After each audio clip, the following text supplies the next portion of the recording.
Elle se demandait, mais qu'est-ce qui se passe? Pourquoi papa il n'est pas là? Laissez-moi grandir à côté de lui. J'avais 7 ans et on m'a volé quelque chose.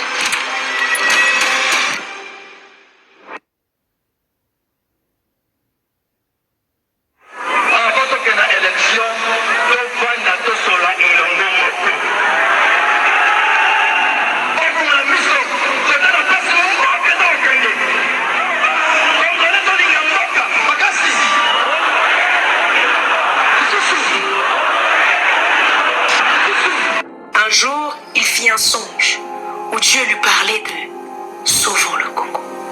Un appel à l'éveil patriotique dont l'exécution lui valut plusieurs menaces. Jugé et condamné en 2008, il fut inculpé à 10 ans de prison pour des raisons dont il ne connaissait ni les tenants ni aboutissants. Tout a été du trucage. Tout a été de la mise en scène. Laissez-moi grandir avec mon père. Ça fait déjà 5 ans que je suis pas avec lui. Ça vous suffit pas? Je me rappelle encore comme si c'était hier. Et j'étais dans ma chambre et j'entends l'une de mes sœurs pousser un cri. Mais c'était un cri inhabituel de ce que j'avais déjà entendu. Alors je m'arrête de jouer. Je cours là où ma sœur était. Elle était dans la cuisine. Et elle s'effondre en larmes. Jusqu'à là, je ne comprends pas encore. Parce qu'elle ne nous dit pas clairement qu'est-ce qui se passe.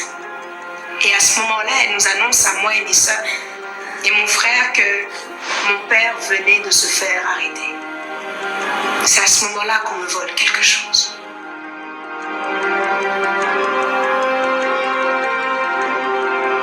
Ma seule façon de consoler mes petites sœurs était de leur présenter Jésus-Christ comme ce que papa était en train de faire. On avait mal, très mal. Un matin, Grâce, elle nous a demandé, elle est venue vers nous, en pleurant limite. Elle se demandait, mais qu'est-ce qui se passe? Pourquoi papa il n'est pas là? Parce qu'il y a ses amis qui disent, ton père est-il un voleur? Ton père est-il un assassin? Et elle était si jeune, si petite. Et c'est là qu'on n'avait plus des mots. En tout cas, on ne savait plus quoi lui répondre. C'était vraiment dur. On se soutenait, on se parlait.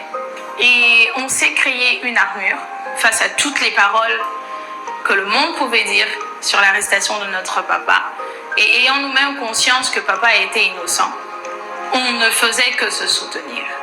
Parmi tous les enfants, c'est celle qui était la plus petite. Et cette manque d'affection, en étant petite, ton père se retrouve en prison pour une cause jusqu'à aujourd'hui, nous ne le savons pas. Je pense que ça a dû l'affecter et c'est ce qui fait d'elle aujourd'hui, c'est qu'elle est aussi quelque part. Voilà. À l'époque, j'avais moins de 8 ans. Très vite, je me suis sentie seule et livrée à moi-même. À la fois, le sentiment de solitude et de rejet s'accaparait de moi et je faisais des crises d'angoisse. Je me demandais pourquoi Dieu avait permis ça. Une nuit, je sortis de ma chambre et au moment où je longeais le couloir, je me suis retrouvée en face d'un policier. Prise de peur, je ne savais si je devais hurler pour alerter les adultes ou si je devais simplement m'enfuir. Je me suis alors décidée de reculer jusqu'à rejoindre ma chambre, que j'ai verrouillée aussitôt et je n'ai jamais touché un mot à ma famille. Vous vous souvenez sûrement de cette petite fille qui passait à la télévision et sur YouTube qui disait exactement ces mots. Libérez mon père. Et lorsque ma soeur nous annonce que mon père a été incarcéré, je ne vois pas encore l'ampleur de la situation, je ne vois pas encore la grandeur de la chose. Jusqu'à ce que quand je fais 1 année, 2 ans, 3 ans, 4 ans, et je grandis sans mon père, 5 ans, 6 ans, 7 ans, 8 ans. 8 années où je me demandais quand est-ce que ça allait terminer. Pendant 8 ans, chaque vacances, je devais descendre à Kinshasa. passé par la prison de Makala. 8 années. 8 années sans avoir grandi avec mes parents. Parce que oui, ma mère devait être à cheval entre Paris et Kinshasa. 8 années sans connaître qu'est-ce qu'est la vie de famille. 8 années sans savoir même, vous qui me suivez, vous avez sûrement déjà fêté Noël en famille. Et ça paraît anodin, mais je ne connais pas ça. L'influence et les regards de gens qui ont été menés sur nous, ça a été dur. En tout cas, clairement, cela a beaucoup affecté notre jeune enfance, comme je peux le dire. C'est difficile de voir un père en prison et vous avez des enfants qui parlent de leur père. C'est difficile d'aller à l'école.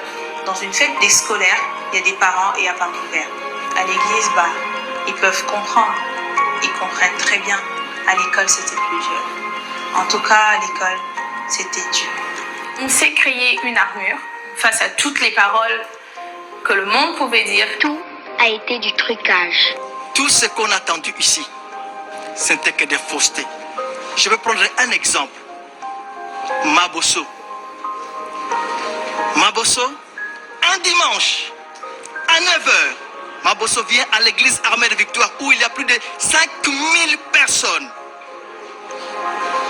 Maître Billet a dit, à 9h, pendant la prière, où il y a plus de 5000 personnes à 9h du matin, j'ai vu un monsieur en tenue, policier d'Angola. J'arrête le culte. Je dis, aujourd'hui je ne prêche pas. Entre dans mon bureau. Et mon bureau, qui aujourd'hui d'ailleurs, la partie civile occupe ce bureau. Le docteur Ngalassi, je crois que leur allié, son allié, a pu visiter mon bureau là où j'étais. Ce bureau qui mesure 10 mètres sur 5. Mais ce jour-là, ce dimanche-là, 9 décembre, or dans la date, 9, ce n'est pas le dimanche, c'est lundi. Allez-y comprendre, allons comme ça, allons. 9, dimanche, c'est lundi, on ne sait pas, mais au part, on entre, mon bureau s'est réduit. Automatiquement, le bureau s'est réduit à 1 mètre sur 5, où je donnerai l'argent à ces garçons. Je prendrai ces garçons, les dimanches, 9, lundi, on ne sait pas, on part chez moi, ma femme qui est censée à être avec moi comme d'habitude les dimanches à l'église, mais ma femme se dédouble. Elle sera à la maison en train de servir de la bière, Skol ou Prumous, seule la partie qu'ils connaissent, à ce jeune homme Mabosso. Si, voilà ce que je peux vous dire, si vous pourriez croire à ça, condamne-moi. N'hésitez pas devant Dieu, devant le monde invisible et le monde visible qui regarde, condamne-moi. Mais si vous ne croyez pas à ça, laissez-moi aller servir l'Éternel. Il y a une sensation d'injustice en même temps. Il y a une façon de, priver la liberté à une personne. Et c'est quelque chose qui a affecté non seulement la famille, mais ça a affecté le monde, le corps du Christ en général. Libérez Coutinho! Libérez Coutinho! Nous demandons qu'on libère le pasteur Coutinho! Libérez Coutinho! Libérez votre bandera! Libérez Coutinho! Libérez le pasteur Coutinho! 2 années avant de purger sa peine, une tragédie frappa la famille. Une nouvelle vient de nous parvenir. Le pasteur Coutinho Fernando de l'église Armée des Victoires vient de faire une crise d'AVC et une paralysie du côté gauche. Il a été acheminé ce matin à la clinique Nganda pour de soins idoines. Présentement, il serait admis aux soins intensifs. Cette situation était pour moi non seulement celle de plus, mais surtout celle de trop. Je me disais que tout ce qui lui arrivait était la conséquence de son séjour en prison. Du portrait d'un homme fort, bien que privé de liberté, se dessinait celui d'une personne frappée par la maladie et pas à un moindre coup. 8 ans. Après 8 ans, lorsqu'on me redonne mon père, on me le donne en mauvaise santé. On me le remet paralysé, avec un AVC. 8 ans où je me disais que c'était injuste. 8 ans où je me disais pourquoi ce pays m'a donné ce cadeau. 8 ans où je me disais que finalement, qu'est-ce que je risque de devenir? Par en l'absence de mes parents. Mais ces 8 années, mes amis, étaient des 8 années où le Seigneur m'a préparé à devenir ce bout de femme que je deviens. Le bout de femme que je deviens n'a jamais été donné. Et ce bout de femme a été préparé.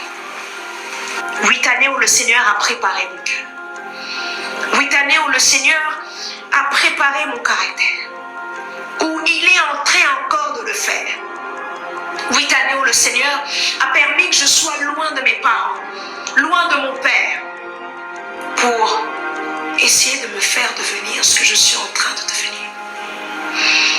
Pendant que je ne comprenais pas pourquoi c'est arrivé, Dieu voyait la prédicatrice.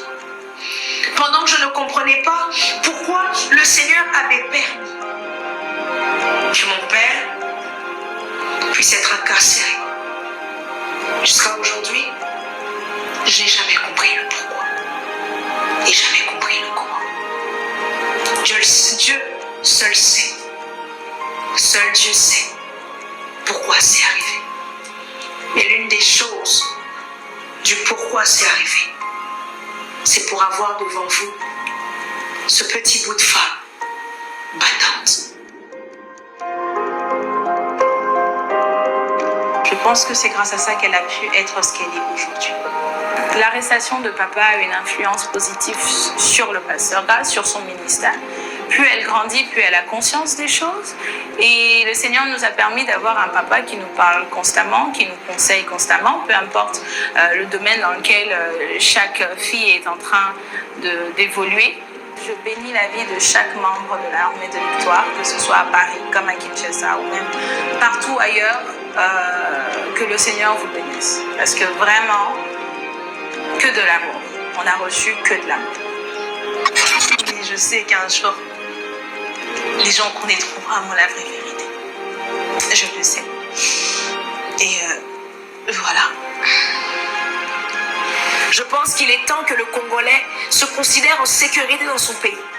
Il est temps qu'un citoyen de la République démocratique du Congo ne soit pas effrayé d'entamer un procès où il se sait innocent, parce qu'il existe des personnes se considérant comme au-dessus des lois.